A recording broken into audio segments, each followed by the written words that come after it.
Alam niyo ba ang dahilan kung bakit umiiyak ang mga pagong? Pero hindi sila umiyak dahil lugubrious sila or lacrimose or mawkish for example or doleful or labis na malungkot mga kasembreros. Not even that they're melodramatic, sentimental, mourning or weeping or grieving. Umiiyak ang mga pagong kagaya nitong Philippine forest turtle mga kasembreros na may scientific name na Siebenrachella litensis at iba pang uri ng reptiles para ilabas ang mga extra or labis or excess na asin sa kanilang katawan at iba pang toxins. Ha?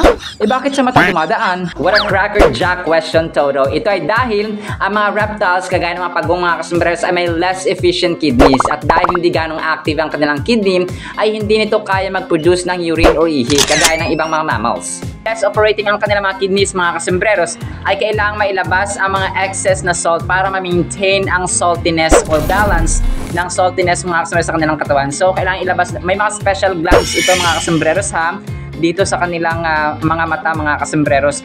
So sa akin kasi hindi special glands malaki lang talaga yung mata ko. Kaya pala lumuluha ang mga pagong. Maraming salamat kasembreros sa panibagong kaalaman. Pero mas magugulat, mamamangha at ma-awestruck kayo dito mga kasembreros ha. Psalm 56 verse 8, you number my wanderings to God, put my tears into your bottle, are they not in your book? So nakakagulat na nakakamangha mga kasembreros na kinokolekta pala ng Diyos ang ating mga luha dito sa mundo, sa earth mga kasembreros.